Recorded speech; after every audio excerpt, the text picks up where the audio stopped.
Here we go. Hey, what's up, Causenetic family? What up, Causenetic family? Welcome to this second episode of the Causenetic podcast, live here at General Assembly 2023, not 22, 23. But you don't think the folk don't know it's 23? Just in case they had a long night. I ain't You judging. must have had a long night. If you had to think I that ain't we here judging. sitting here in July and it ain't, that's okay. Hey, look. Welcome to the Causenetic podcast, powered by the YMCA Metropolitan Dallas. Causenetic means being a person or thing that gives rise to a phenomenon that is dynamic or energizing. Hey, we're tackling topics and telling the truth. I'm Rodrigo Ross. And I'm Keith Fitzson. And so you all are in for a treat. I am so super excited to have this great person sitting to my left. I get the chance to name the podcast, right? And so this was my joy. This was me. You did that. I did it. She don't do I any ain't other sorry. work before I this did thing. what I That's did. right. That's I the ain't only sorry. thing. Just tell the truth. The name of the podcast today is The Hills We Climb, featuring none other than Carl Hill, because brother, that's you. But I ain't gonna tell your story.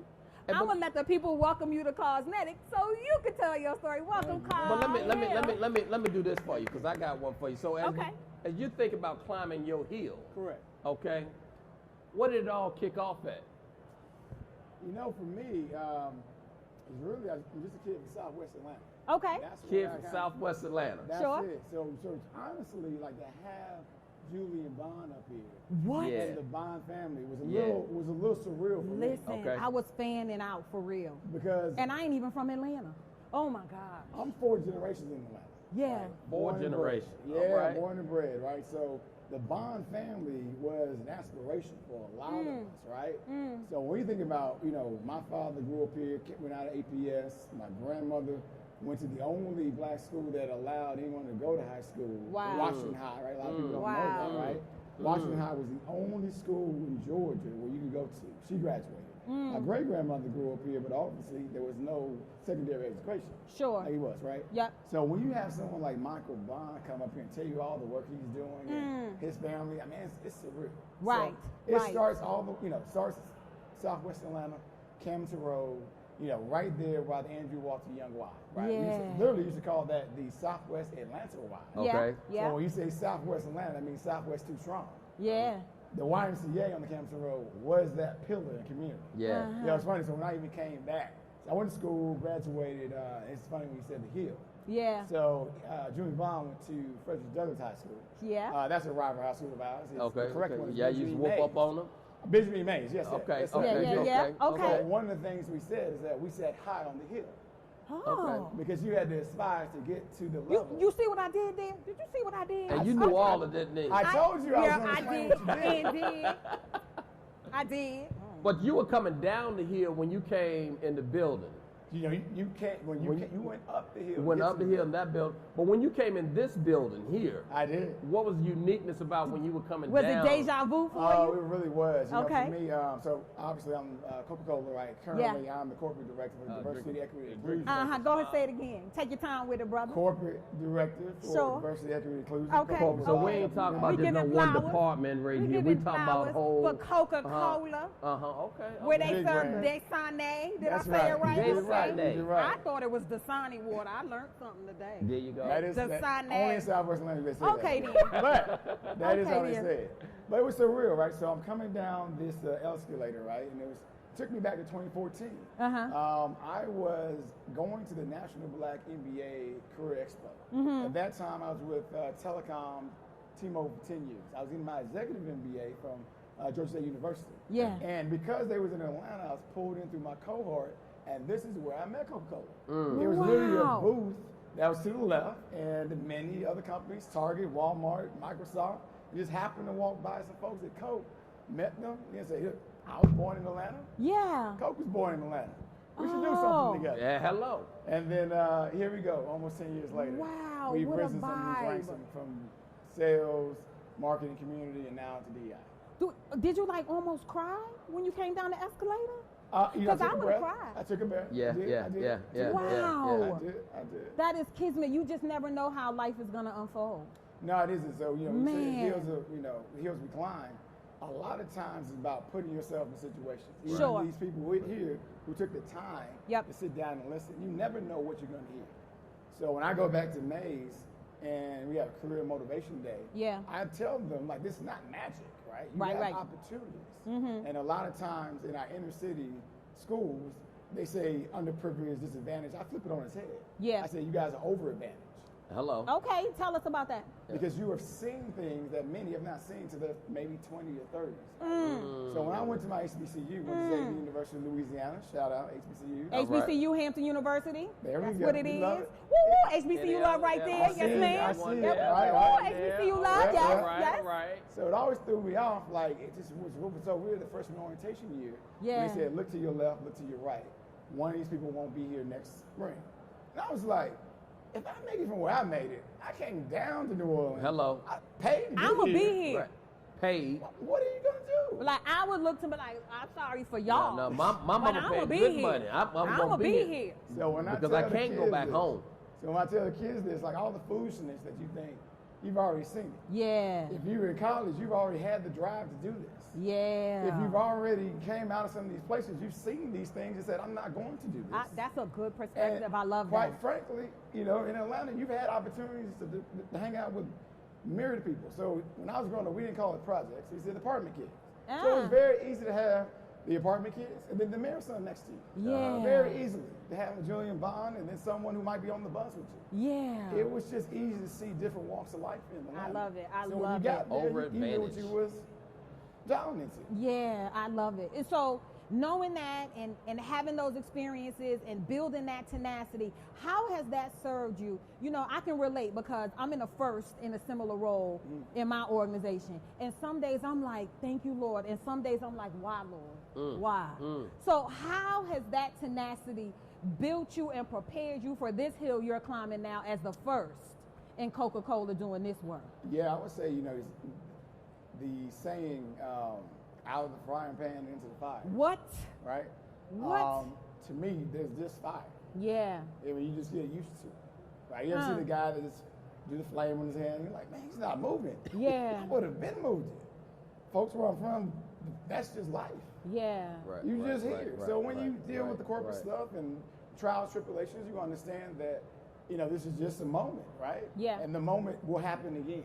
Sure. That's where a lot of people have to have to understand for themselves that when you have difficulties or struggle situations, that it's not going to be the first, the last, the second.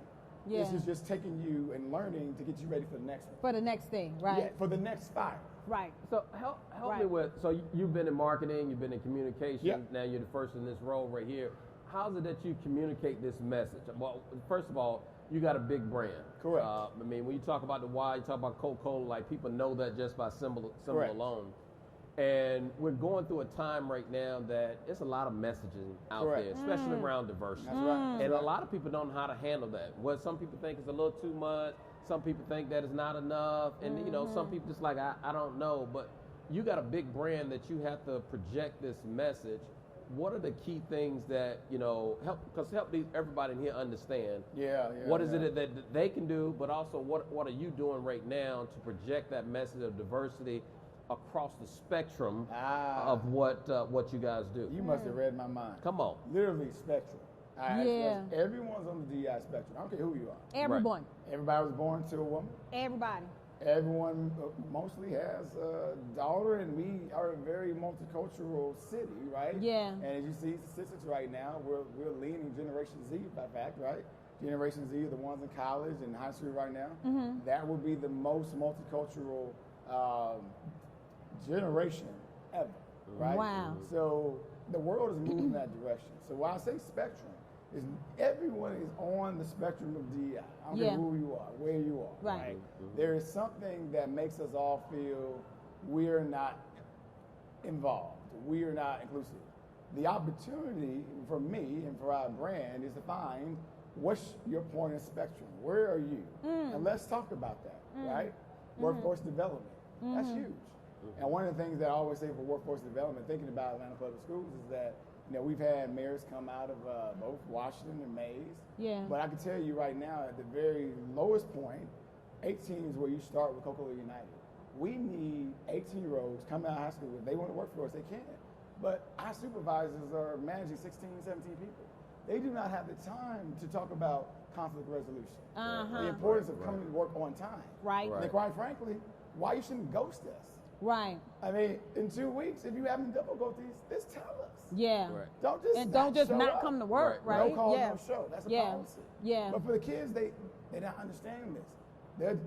They won't show up for 2 days and come back, and on day 5 of the great story, you wasn't here. You didn't tell anybody. Yeah. So them understanding that starts at that level. Right. And everyone's invested at that level. Right. To make sure that generation is successful. And whatever spectrum you are, what you think that generation could do, everybody wants that to succeed. Pouring in and wanting it for those young people so much, in spite of themselves, right? Is one of the ways that you all are digging in and working and making sure that you're getting at this diversity, equity, and inclusion, right? That's right. Which, you know, in my space, I struggled in the beginning for a long time to really help people understand the difference between inclusion and diversity. You can have all these different people in a room and everybody can feel completely alone, right? And do you know that someone is invested in your well-being and they want to see you succeed, but it has to be a two-way conversation. You got to tell them, ouch. If somebody's stepping on your foot, they don't know it hurt till you say ouch. That's exactly right. Right? So somebody stepped on your shoes right now? I would come out these earrings. These are Tayana Taylor's. They are limited edition. I see you seeing me. Yes, sir. Don't get me started, Keith. You know, most of the time, because you are a parent, 3 beautiful children, right? Yes. 99.9% of the time, it's going to be one of them kids that really is the boss. Come on and tell us who it is that's telling you what to do. You know, all of them is a 2-year-old right now. It's that I knew it. 2-year-old. I knew it. Them young ones will get you. Them young ones will get you. 2-year-old. She walks in, but you know, I have one boy, 10, and Carter, Callie's 7, one little. Callie's actually the most emotional, the most aware. Yeah. But the boss is 2. That My 2-year-old. dad says, "Oh, that's the boss walking." That's the boss right there. Because she's not the huggy one. No. She'll hit your leg and say, "Hey, I'm talking to you." I see you seeing me. Yes, indeed. It's not all hugs and kisses. She tells you, but then she'll pick you up and kiss you on the cheek. Yeah. And you're like, "Girl, you better stop. You better stop playing with me. Stop playing." Can't say no to that. So when you're doing this work and you're thinking about her and that energy is kind of sitting in your spirit, how does that make you move? Yeah, so you really, at the end of the day, whatever role you're in, we are trying to provide for our family, right? Our circle, right? Whatever it is, right? And that drives you through those tough times. It does, in fact. Because it absolutely you does. need to be able to ground yourself in what's important to you. And then by doing that, it allows you to push through and achieve the objectives that you need to. And a lot of times with DEI, it's having conversations. And you asked a great question. Thinking about work experience, I've done a lot of sales, right? This is almost on the idea, right? I have no products, but I have that idea. Right. And I need buy-in for this idea to take place, right? So it's not transactional, right? I'm not getting cash for this, but what I'm doing is getting your buy-in to implement, right? So for me, the business of DEI has been what I've been preaching for the last year and a half. I've been in this role, especially in private enterprise. Because truly, by thinking of it, an hour is not a cost spender, right? We're not just spending money, taking up time. I get there, I'll run sales team, like I could do something different. But leaning into the value of what you're talking about and how by making sure that this discussion happens now, when they're out selling, they're productive because they're not talking about it out there. They're not having the meeting after the meeting's off, right? They're not having you have the 2-hour formal meeting and then they're outside in the parking lot for an hour talking about what they really want to talk about. So if you want to reduce that, we should just do this here and allow me to help you with that discussion. But you are one of you can go anywhere in the world, know your brand. And you guys got money running out of the yin yang. I mean, there's a. How you know what their money look like? A girl, because I see him on TV every time. LeBron got something. He's standing up there and Coke and a smile. I look forward to the Super Bowl commercials every year and the Christmas time, and all that good stuff. I mean, you see how he in y'all pockets? So why do we need you? Because we got enough money to convince anybody in here to drink a Coke. What you drinking the Sun? the sun. Hey, see and that we right didn't plan there? them. See That's that? not a plan. It just happened. Look at that. I mean, I get folks, man, that, you know, we pull over, man. I need to get a diet. I mean, so I know what the money look like. Okay, well, I just wish I had a couple of dollars, y'all. I knew we was gonna get there eventually. You know, the funny thing is, right? So I represent Coca-Cola Bottling Company United. So we are independent from Coke Company. So we run everything from Louisiana going over to Georgia, Florida, Panhandle, all distribution. So all, you know, that 20 ounce you see over there, Coke Company has nothing to do with it. They own the license, the brand, they research and develop. When you see those red trucks on the road, you see anybody in the stores, right? Those are our associates. We're bottling, sales, distribution, and warehousing, right? Wow. So there is a secret formula, right? Coke Company does sell us that. And we take that syrup, right? We take the syrup and we carbonate it to make the package you drink. Right? Yeah. So why do I say that, right? Because we have over 10,000 associates. That 78% of them are primarily manufacturing, sales, and warehouse associates, right? So again, this conversation is not what you do in a team meeting, right? Yeah. But these people aren't robots. We're not just out there just clocking in, putting the Coke on the shelf, clocking out. Yeah. If you don't have a conversation to figure out the human being and team dynamics, that's where the effectiveness and the efficiency of what you're trying to do always degrades.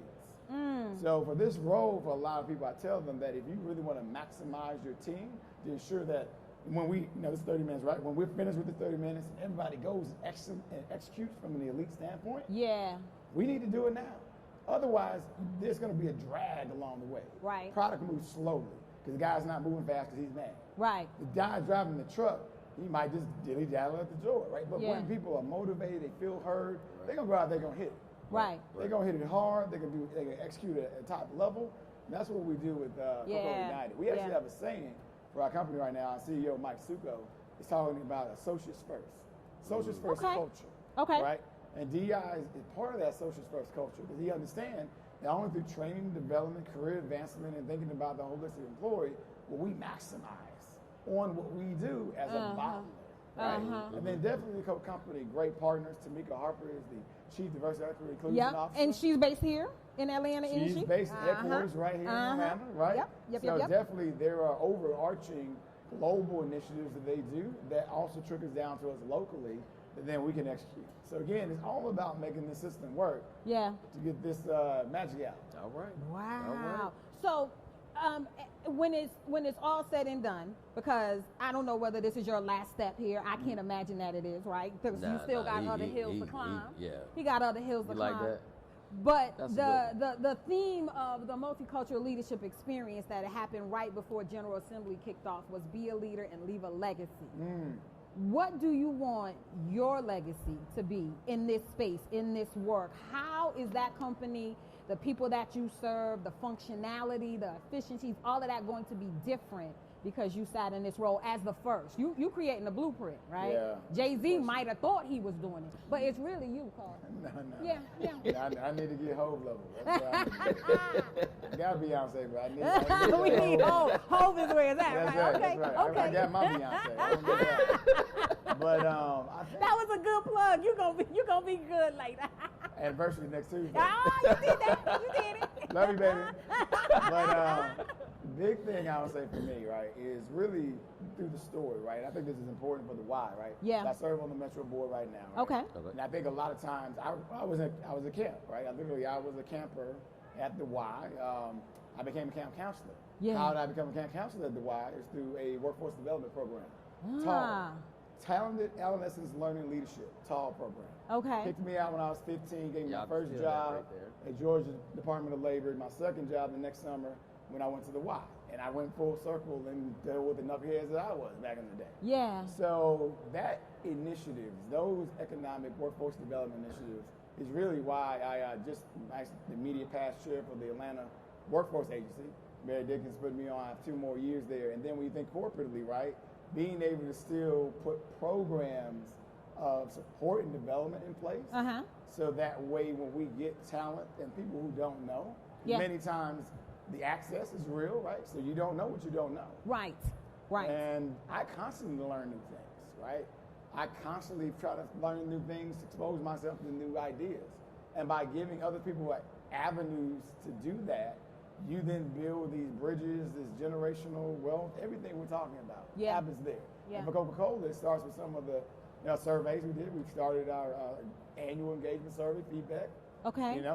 We're doing roundtables now. We've developed local employee teams that talk to management. Okay. So hopefully these systems last to benefit others in years coming. Yeah, practices, policies, and procedures, right?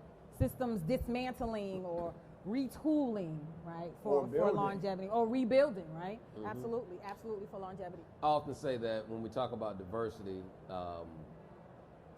you got to put yourself in the personal space. So it's one thing to do things at work, right? So we can create these policies, and I can follow these, and I can check that box. I got this one checked, I got this one checked, and that's diversity. Now I go home, and I'm free to do what I want because that's my personal space. But you spend your time with the 100 Black Men of Atlanta. Your personal time. So your personal time. So you're working in it, but also over here, you're in your personal space, you are doing diversity also.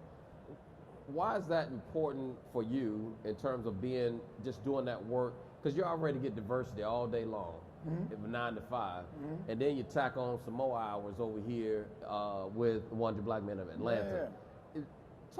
Can you talk to them a little bit about what that means to you? Why that connection has to stay like that? For workspace to personal space, as it relates to dealing with diversity. I think overall, someone told me a long time ago, it's like if you do what you love, you never work. Right. So for me, I don't even think of it. When you say it like that, I didn't even calculate the hours. I was like, that's a good point. So for me, it's just who I am, right? So when I'm with 100 Black Men in Atlanta, I am the co-chair of our programs committee. That programs committee also engages directly with Atlanta Public Schools. So we have mentees from various parts of the Atlanta Public Schools. Third generation APS kid myself. The YMCA deals with students and children around here. So for me, that's not work, right? That's just, my kids go to Atlanta Public Schools now. Yeah. They go to the Y. They in camp right now at the Y. Yeah. Right now, Carly and Sanders, right? Doing swim camp.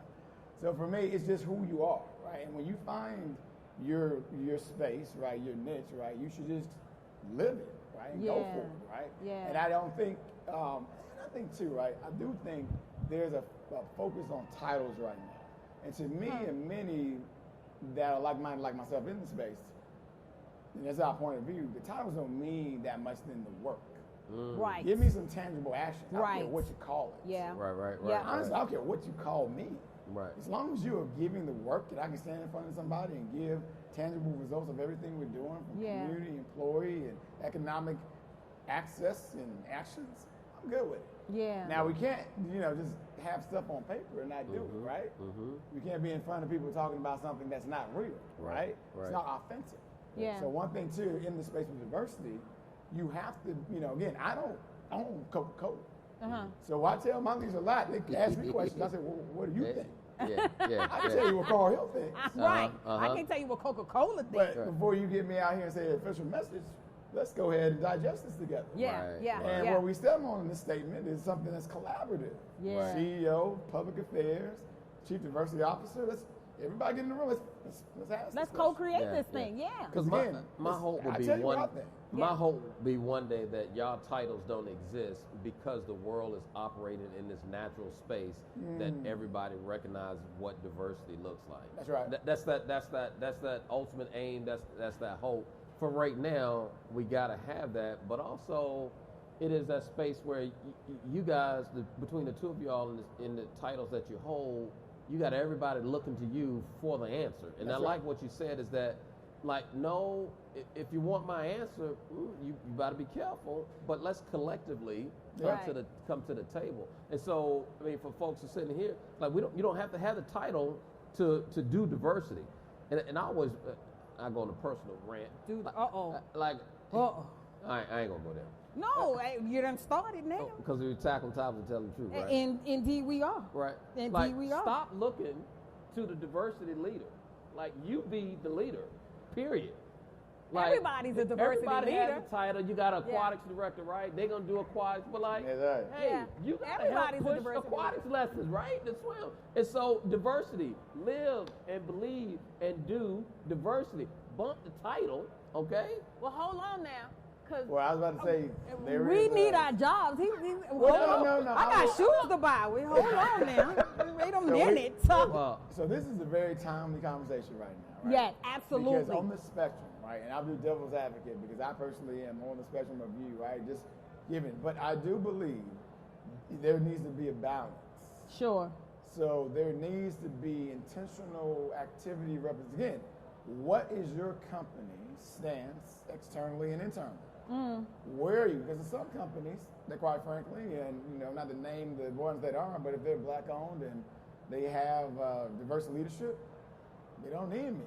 They got it. Right, right. If your company is not diverse and the leadership is mostly white at the top and the workforce at the bottom is all minorities, it's not like you need it. Yeah. So I do believe right now, this day, there's a balance going on where there's a need to be able to assess your organization and see what's the best move. All right, hear me loud and clear. My ultimate aim, I know it ain't today. Because we need to have that position there so that we can recognize. But I do think that every individual in here should live that in their space. Absolutely. Right. Everybody Exactly. has. You should not be one person at work because of some policy 100%. and be another person at home. You should live that. Yeah, Correct. we're not the DEI police. That's Right. exactly Right? right. We. That Lil Wayne said that, not me. The favorite thing I call it right now is my diverse and my non-diverse leadership, right? Right. Yeah. So it's always kind of intriguing that the diverse leadership will say things in my space, and then we get broader and it's crickets. So you're going to say it, you got to say it. Yeah, I mean, I said what I said. Just don't say it to me. Yeah. Give it to them. Right. And I think that is an indication of how safe that the environment space is. And that's what I do. I create the space so you can lean into your bravery and say it, right? That is needed. So we can co-create and create these regenerative narratives. But my story is not every black person, black woman, tall woman, lover of shoes. Did y'all see my shoes today? I'm just saying. No. It's not everybody's story, but I want to create the space where you can lean in and tell your story. Well, you brought up a good point because, again, right, my footprint is the Southeast, right? So I'm born and raised in Atlanta, lived a couple places in metropolitan areas, LA, Vegas. And one thing I can tell you in doing this work is that everyone can't take the misconception that they meet Carl and they're like, you know what, we get it. Every African-American male is safe, they can speak. Right. No. So if you get in front of someone that might be in Mississippi or somewhere else and they're not saying anything, that does not mean they don't have anything to say. Right. You Absolutely. cannot accept that. Well, Carl told me what it was in Atlanta, so if they need to tell me anything in Natchez, Mississippi, they'll say it. Right. That's a misconception. That's not true at all. Depending on your environment and your culture, Absolutely. allows people to give you that feedback. Right. So Absolutely. one cannot go into those spaces feeling that everyone is on the same plane. Absolutely. Of the discussion. That's right. Some people lean into that, and their expression is very different. Some people have internal stuff that they're battling. When you get covert and overt messages constantly for the entirety of your life, consciously you know you're supposed to do something, but you can't even activate it. Correct. Because it just won't let you. And I think that some people who that's not their lived experience, that is a very nebulous concept to them. They don't get that. It's like, why won't you just say something? Are you kidding me? Generationally, people who look like me who said something, it didn't always fare well. So I'm a hush. So I ain't finna say it today. So where are you from? Brooklyn. So what you have is fear. Right. Not you have. No, I ain't got none. Exactly. I don't have none. But what you I probably should have a little more, though. No, you don't. You need to, there's generational fear out there. Generational fear, absolutely. And what I would say for everyone that's courageous enough to help anyone is that to let them know that fear is unwarranted. Yeah. And that their opinion, their voice, their actions matter. In all spaces. It's valuable. It's needed. I want to encourage you guys after this session. Speak with these two. If you have some questions that you want to just lean into your bravery just a little bit more. That's right. They help facilitate this stuff and you need that support right there. So it's fine. Close us out, sister. Come on. The hills we climb with the incomparable. The incomparable. I knew it when I named it. I knew it when I named it. That 2-year-old sent me an email and said, "You better do my daddy right." Hey, y'all the wonderful Carl Hill. please. Thank you for joining us thank you. on Hey, the look, Causenetic Podcast before we Live. sign off here, show some love to my girl, Lachey, back there. Hey, Lachey. Lachey, make sure we sound real good. And thank you all for taking some time and joining us on the Causenetic Podcast Live, featuring none other than Carl Hill. Come on now on this episode of The Hills We Climb, featuring Mr. Carl Hill, y'all. Go and find us, subscribe, and listen to us weekly, y'all. Hey, look, while you're out there, please give us a 5-star review. And as always, Be dynamic. be phenomenal. And be Causenetic. Have a great day, Sam.